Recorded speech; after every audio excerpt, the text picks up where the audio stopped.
Oh, well, everybody's heard about the bird. Bird, bird, bird. Bird's a word. Oh, well, a bird, bird, bird. Bird is a word. Oh, well, a bird, don't you know about the bird? Well, everybody knows that the bird is a word. Oh, well, a bird, bird. The bird is a bird. Oh, well, Hello everyone, this is Birdman316 and we're out here again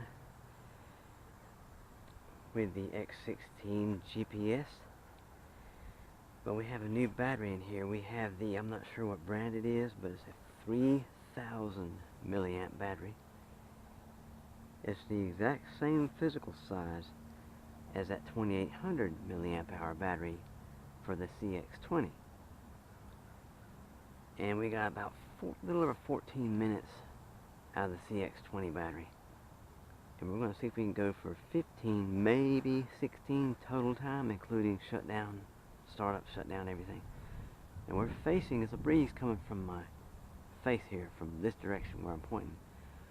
So we're going to be launching from here. Now, I calibrated the compass before I put the camera on. You notice there's a camera, the Q6. We did the calibrations before the camera went on. We did the calibrations over there, but right here is the record home start, because that's where we're going to take off from. But everything's been done before I put the camera on. Now let's start these motors up and let's see what we got. We're going to try down in to start the motors up. And it worked. And we're going to try one key to take off. This one right here. Well, so one long press.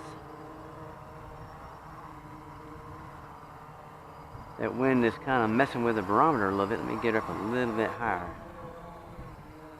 There we go.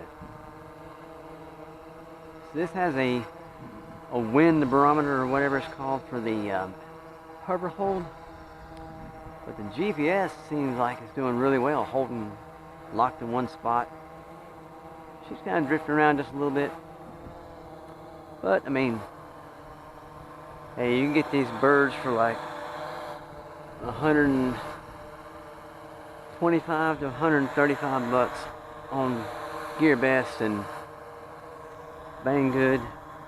Now, that's a good price, because back in the day, back in March, I paid 165 for this one. I wish I had known those prices were going to be dropping to 130, but it's all good. It's still good. Not a problem. And we're going to be testing the geo fence also, because Ron requested it.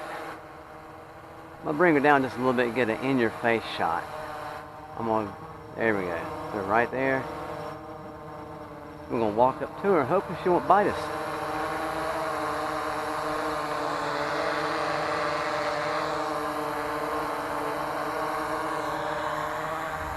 We're going to walk around. You can see the camera's recording on the bird because the red light's flashing. And this camera here, it looks like it's a dead match. I mean, the white camera with the red lights. So I had to double strap the camera onto the mount because I put a piece of Velcro on there by itself on the front and it didn't work. It popped off of the plastic housing and it was getting ready to fall off. So enough of me jibber jabbering. Let's do some flying. Let's send this baby out and just let her fly around a little bit, and we're going to do a little bit of sport mode flying. We're not going to get too crazy with it, though the camera has its own gyro in it. Push her up and out. The camera has its own gyro in it, and it looks like it has a gimbal on there, but it really doesn't. But it just looks like it does, which is a good feature. Saves a bunch of money from having to get a gimbal, and plus the gimbal weighs a whole bunch. And see, look at her, she flies. I mean, we're in GPS mode here. We're just leisurely flying around, and we're going to record the time to make sure. I was flying the bugs too yesterday, and I got a bit close to that big tree over there, one on the end. I was taking video but the video got corrupted. The last part of the video got corrupted, but I still managed to see parts of it. And you know how a bird makes this noise when it flaps its wings and stuff? Well, that's what that bug's did. It actually went through some branches and it clipped some leaves. Because I noticed that there were some stains, some green stains on the props. I said, wow, no, I didn't hit this grass here. I said, wait a minute, I wonder if I did hit that tree over there. Which I did. Which I had enough momentum built up that it didn't hurt anything. It didn't get stuck. And I was lucky. Very lucky that the Bugs 2C didn't get stuck. We're flying around in speed number 1. I mean, you don't need anything more than speed number 1 when you're doing just very easy-going, steady videography. Now, if you were, let's say, flying a racer or something, which this is not a racer by any means, but if he was flying a racer, I'm gonna stop right here. We're gonna get a pan.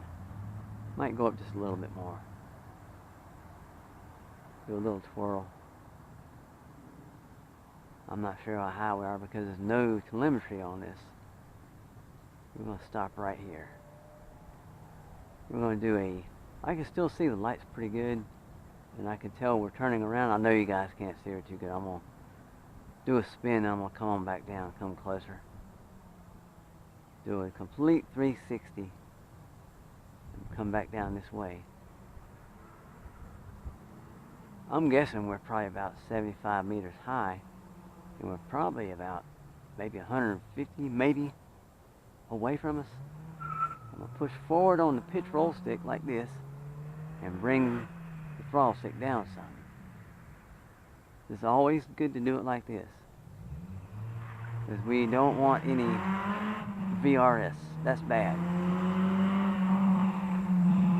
Sound like someone needs to go see Ty at the exhaust place.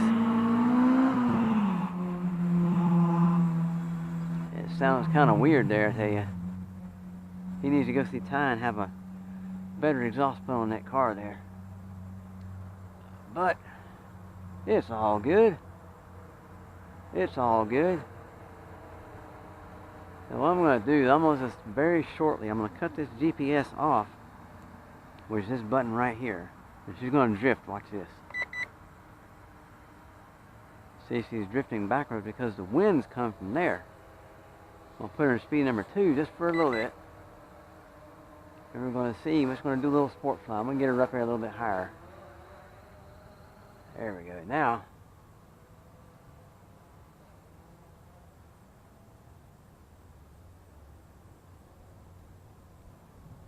I mean, this is showing you that this camera can handle it.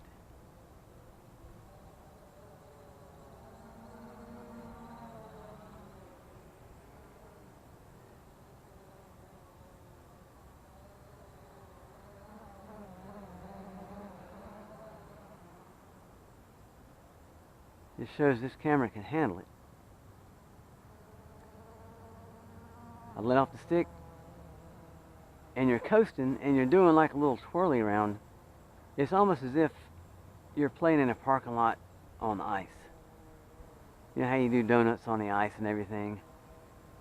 And you're spinning around doing donuts and everything, but you're still keeping your momentum up from the slide. You know what I mean? It's pretty neat. I'll put it back there and put it back in speed number 1. And she could still get it done pretty good in speed number 1, not bad. Still do bank turns and stuff. But it's nowhere near like speed 2 though.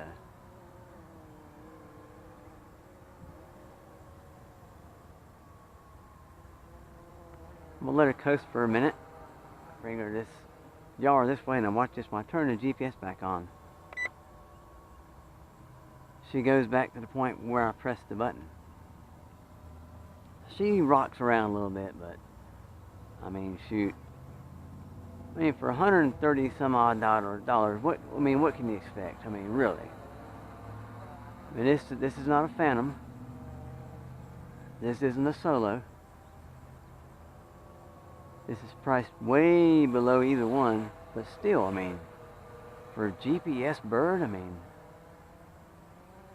you can't expect, I guess you can't expect filet mignon at a $10 plate. You know what I mean? You ain't gonna get it. You can't say, well, I want some filet mignon for like $5, and you know, expect all this quality. You're not gonna get it at that price. And I'm not complaining at all. Now, there was a time when I was really frustrated with this bird when I first got it. I couldn't figure out the compass calibration. Now, I'm going to give my good buddy David Grima, Perth West Oz RC in Australia, a major shout out, because he really helped me out on this bird. He took the time and he said, well, try this and try that and try this for the compass calibration. And I did. And it worked. It worked perfect. I'm going to stop right here. I'm going to do a little twirly to the right. I'm not sure how long this has been airborne or anything. So what I'm going to do is I'm going to kind of bring it down a little closer.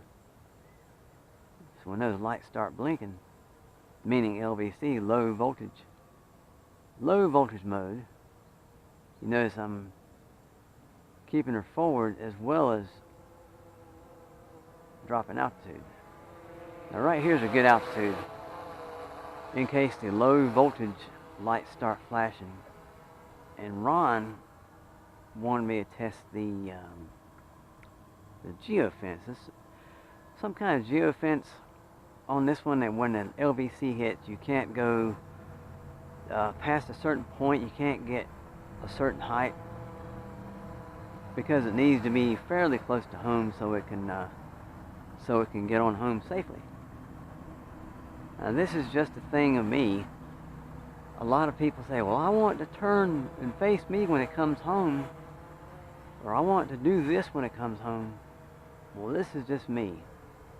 I don't care what it does. I don't care if it's standing on one leg doing a whirlybird stunt with one prop tied behind its back. As long as she makes it home safe, it doesn't matter what it does. As long as she comes home safe and lands safely and doesn't crash or anything, and doesn't get lost out there in the wild blue yonder, I'm good with it. I don't see any lights yet, so I go up a little bit higher. Not much, just a little bit like that. I'm hoping when the LVC came on before, I was flying on the 7th, I believe. I put the video up on YouTube last night of that August the 7th flight. I didn't calibrate the compass correctly. I calibrated it with the camera on it, and I paid for that when the LVC hit. I put it in GPS mode. I was flying around in sport mode, and I put it in GPS mode, and this thing went crazy. I mean, it was like did like a hard bank to the left. Whoa! So I had to cut that GPS off quick, and then I turned it back on, and it straightened right out. But then when I landed, I made another boo-boo. See, with this one and with the seamless, when you land, you just simply hold down that throttle stick and it cuts the motors off. Now on the Hubsan birds like the 501C and the 501S, you do both sticks down and out to cut the motors. See, I wasn't thinking. My brain must have got washed out by that rain or something.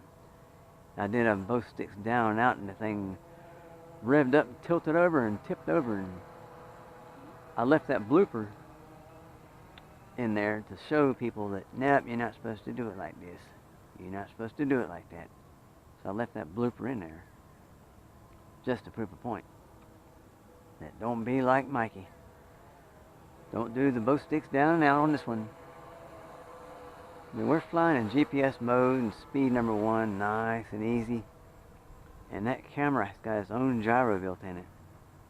So I'm not even worried about any gimbal or anything on this one, because the camera has its own gyro in it. And I'm not really crazy about tilting up and down. It's not worth having 400 plus extra grams on my bird just so I can do some pan ups and pan downs and stuff. To me, it's not worth it. The extra weight, and plus you're only running a 3-cell battery. Even this is a 3000 milliamp. The stock one's a 2200 milliamp, the stock battery that came with this bird. And the one I put in here to test, I got 2 of them, is the 2800 milliamp CX20 by Cheerson. Comes on that bird. You get over this way, away from his power lines.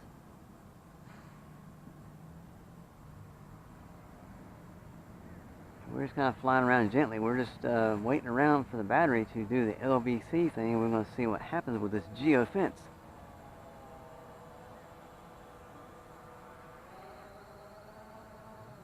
She still has good, there we go. Lights are flashing. And she is doing return to home by herself. Oh, wait a minute. That's not return to home. Let me bring her down just a little bit. Let me bring her down just a little bit.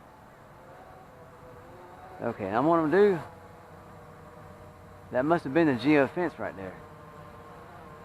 I'm going to push forward and see how far she lets me go.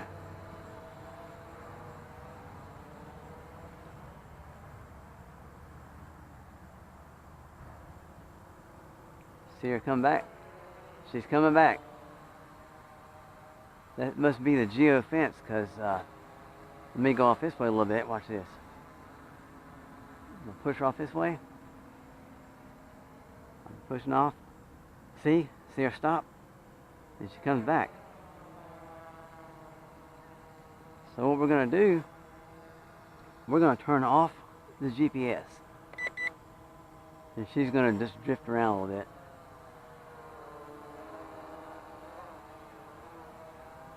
Because, you know, it's just a little breeze. See, I never knew this. Oh, wait. The geo fence works with the GPS off. And she's coming home to land on my head. We're going to see what she does. I'm going to get out of the way here.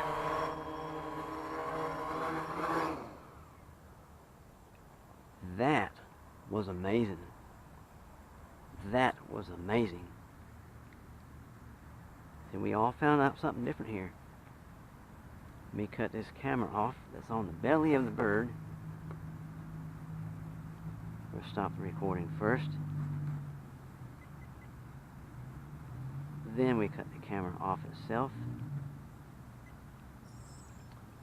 Then we reach over here, cut the birdie off, and cut the transmitter off. And you'll notice that beeping. That lets you know that the battery's still plugged in. You just simply reach in here and unplug the battery, and the beeping will stop. I'm going to chat for just a minute here. Now, what we learned today, I learned this myself. I don't know if anyone else knew this.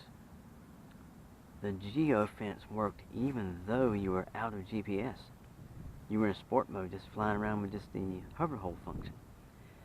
The geo fence still worked, and it returned to home by itself once the battery got to a certain level. And we're going to record this flight time. Well, I got my hat cam going here. We're going to record from the time I started motors and from the time it set down and shut off by itself. But that was very interesting. But like I said, this one was $165 when I got it back in March. You see my double foam mount right there? I'm going to try to get close to where you can see it real good. That's all I have holding my camera on, is this big strap, this credit card mount, and it records and it does a great job. There's something on my lens right there, I have to look at that. Might be some water stains from that rain or something we had a few weeks ago, but this right here, you can get these at Gear Best and Banggood for around, I think the Gear Best has a little bit better deal, $130 some. You can't beat it. Oh, this is Birdman 316. Sayonara.